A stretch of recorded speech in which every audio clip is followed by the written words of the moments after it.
राम कृष्ण की प्यारी गैया सारे जग की माता है। राम कृष्ण की प्यारी गैया सारे करते हैं। और आज एक परम भक्तिमती, परम आदरणीय, पूज्या, परम विदुषी और जिन्हें हम संत ही मानते हैं, ऐसी पूज्य श्री मुन्नी जी भी कृपा करके पधारी हैं। मिथिलेश माता जी का स्मरण आपको देखते ही हो जाता है। प्रतिवर्ष सूर्य श्याम में जब भी उत्सव होता था तो श्री अखंडानंद आश्रम से पूज्या मिथिलेश माता जी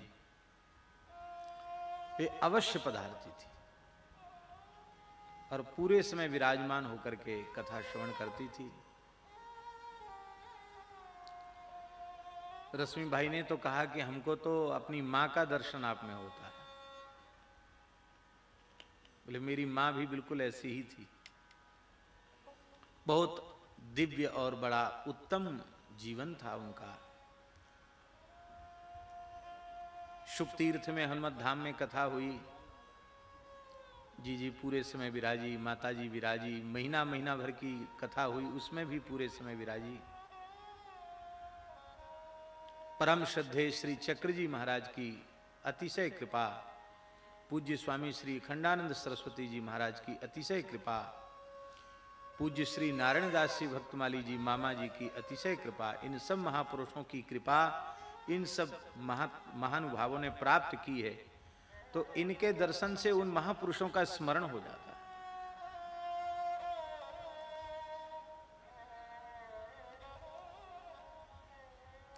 कथा तो बहुत लोग सुनते हैं और सुनने से लाभ ही होता है, लेकिन कथा श्रवण का फल है शरीर संसार से असंगता, अनासक्ति और श्री युगल चरण कमल में परम आसक्ति, परम प्रेम। यही कथा कहने का फल है, यही कथा सुनने का फल है। शरीर संसार के प्रति आसक्ति सर्वथा समाप्त हो जाए और युगल चरण कमल में परिपूर्ण आसक्ति हो जाए, प्रेम हो जाए।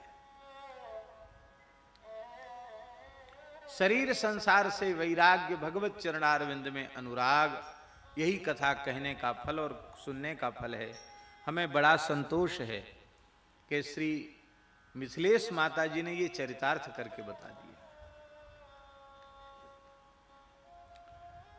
आप लोग अन्यथा न माने, अच्छे अच्छे साधक और अच्छे अच्छे उच्च कोटि के महानुभाव, वो भी देह में जब कष्ट उपस्थित होता है तो प्रायः भगवान का चिंतन न होकर औषधि का चिंतन, चिकित्सक का चिंतन होने लग जाता है। शरीर में कोई ऐसी असाध्य व्याधि नहीं थी माता जी के, मिथिलेश माता जी की। थोड़ी कमर में पीड़ा थी, लोगों ने कहा बंबई दिखाना पड़ेगा, दिल्ली दिखाना पड़ेगा।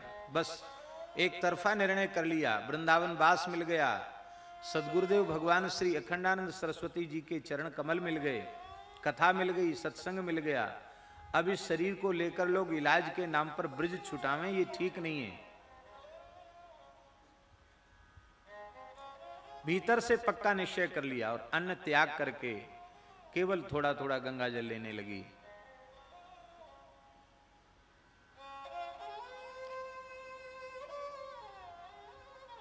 मिथिलेश माता जी के शरीर की बहन छोटी, उन्होंने फोन किया, हम बाहर थे महाराज जी, माता जी ने खाना पीना बिल्कुल छोड़ दिया है, बहुत कोशिश करने पर थोड़ा थोड़ा गंगा जल लेती है, बस कुछ नहीं लेती। आप इनको समझाइए हठपूर्वक। अब इन्होंने निश्चय कर लिया कि बस अब अपने देह का विसर्जन करना है, शरीर का काम हो गया, अब कोई इसको रखने से कोई प्रयोजन नहीं है। आप समझाइए, आपकी बात मान जाएंगे। हमने भी कहा उनको, उन्होंने हमारी ही कथा का उदाहरण हमको दे दिया। बोले आपने महाभारत की कथा में कहा था कि 4 प्रकार से स्वेच्छा पूर्वक साधक अपने देह को त्याग करके श्री ठाकुर जी के चरणों में पहुंच सकता है। उसकी बड़ी महिमा आपने सुनाई थी। तो मैं कोशिश करती हूं कि आपकी एक एक बात को कम से कम मानूं। तो मैं बहुत प्रसन्न हूं, मुझे बिल्कुल भी कष्ट नहीं है, अंतः भीतर में बिल्कुल कष्ट नहीं, बहुत आनंद है। देह का धर्म देह के साथ है, मैं बिल्कुल पीड़ा नहीं, बहुत प्रसन्न हूं। और गुरु गोविंद की कृपा से हमारी चित्तवृत्ति 16 आना श्री ठाकुर जी में लग रही है। संसार की कोई बात कहने सुनने की बिल्कुल इच्छा नहीं है, प्रवृत्ति नहीं है, अच्छी नहीं लगती। ये लोग घेर करके खाने पीने की चर्चा करते से हमको बड़ी पीड़ा होती है। आप तो आशीर्वाद दीजिए कि बस निरंतर उनका स्मरण करते हुए उनकी रज हम प्राप्त करें। ऐसा उन्होंने कहा हृदय से कि हम भी कुछ समझाने की स्थिति में नहीं रहे, और हमने कहा चलो जैसी बिहारी जी की इच्छा, जैसी ठाकुर जी श्री जी की इच्छा। और यहीं से शायद हम गए थे, यहाँ से आए थे या जड़खोर से कहाँ से आए थे। रात्रि को बीच बीच में हम पहुँचते रहे। एक बार वो मलुक पीठ पधारी और उन्होंने कहा कि महाराज जी वैसे तो मैं कभी कुछ मांगती नहीं हूं, पर एक चीज आज मांगने की इच्छा हो रही है। कहिए। तो उन्होंने कहा कि हमको ब्रजरज प्राप्ति हो। उनके इसमें क्या संदेह है, श्री जी की कृपा, बिहारी जी की कृपा, तो यहीं तो रहती ही हो। बोले नहीं, ब्रजरज प्राप्ति तो हो, कुछ देह को लोग बाहर न ले जाएं। दूसरी ये है कि जब मेरा शरीर पूरा हो तब आप वृंदावन में ही होने चाहिए। मैंने कहा ये तो हम कैसे पहले से बता सकते हैं कि कब आपका शरीर पूरा होगा, हम कहाँ होंगे। कहे नहीं, आप हाँ कर दीजिए तो ऐसे ही योग बन जाएगा। भाई अच्छी बात है, बड़ा भारी विश्वास है कि आप हाँ कर दो तो ऐसे ही योग बन जाएगा।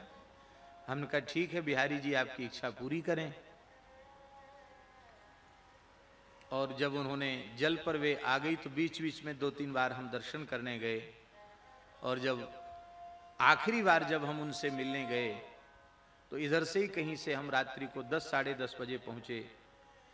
थोड़ा सर्दी का समय था और वहां जब पहुंचे शायद 39वां दिन होगा उनका, माता जी का, है ना। वो 39वां दिन था जब हम पहुंचे। तो 39वां दिन माता जी का था।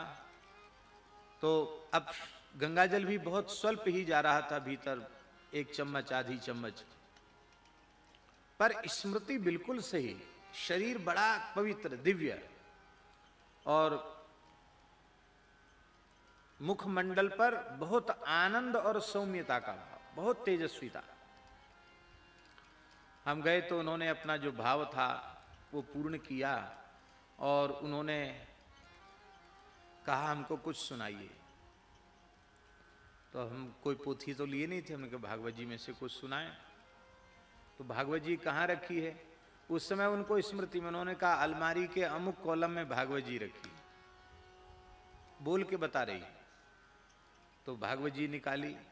भागवत जी के 2 खंड जो गीता प्रेस से प्रकाशित हैं, एक खंड था। तो हमने ऐसे मन में भाव किया कि जो निकलेगा सब भागवत तो भगवत रूप ही है, जो प्रकरण निकलेगा उसी को पाठ करके सुनाएंगे। तो जैसे ही खोला तो रुद्रगीत उसमें निकला। रुद्रगीत हमने सुनाया। रुद्रगीत की फलश्रुति है कर्म बंधिर विमुच्यते, जीव कर्म बंधन से मुक्त होकर भगवान के चरणों में पहुंच जाता है। हमने समझ लिया श्री ठाकुर जी का संकेत, इनका कर्म बंधन कट गया है, अब ये ठाकुर जी के निकट जाएंगे, ऐसा मन में पक्का हो गया। और उसके बाद जब गाड़ी में बैठे तो हमारे साथ जो संत थे वो कहने लगे कि माता जी का शरीर अभी नहीं पूरा होने वाला। क्यों? बोल रही हैं, पूरी याददाश्त है, कहाँ क्या चीज रखी है ये भी वो बता रही हैं, सुन रही हैं, समझ रही हैं, देख रही हैं। अभी तो कम से कम 10-20 दिन उनका शरीर और रह सकता है, बहुत उनके भीतर आत्मबल है। तो मैंने गाड़ी में ही कहा कि संभवतः 39 दिन हो गए हैं आज, और ज्यादा से ज्यादा 1 दिन और 41वें दिन ये चली जाएंगी, क्योंकि रुद्रगीत का संकेत आ गया। और ठीक 41वें दिन केवल गंगा जल लेते हुए अत्यंत विशुद्ध होकर के। हम समझते हैं शायद हमारे संज्ञान में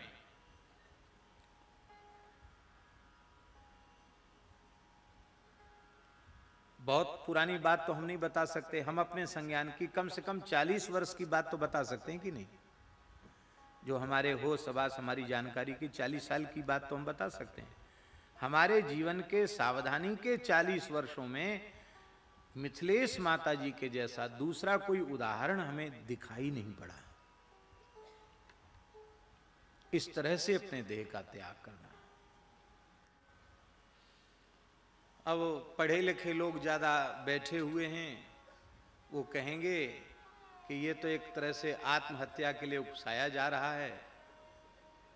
लेकिन आत्महत्या उसको कहते हैं जो अत्यधिक क्लेश और कष्ट पूर्वक अब संसार के झंझट अब सहन नहीं होते हैं, इससे अच्छा तो मर जाएं सो ठीक है, ऐसा उद्विग्न होकर जो अपने शरीर को समाप्त कर देता है उसको आत्महत्या कहते हैं। भाई आत्महत्या नहीं है। उन 4 प्रकार में पहला प्रकार है जब साधक की समझ में आ जाए कि अब हमको भगवान के निकट जाना, संसार का कोई काम अब शेष नहीं है, तो प्रसन्न चित्त से भोजन त्याग दे, फिर अन्नाहार त्याग कर दुग्ध पर आ जाए, दुग्धाहार छोड़कर जल पर आ जाए, और फिर अंत में जल भी छोड़ करके भगवान की स्मृति पूर्वक देह का त्याग करे। राम कृष्ण की प्यारी गैया सारे जग की माता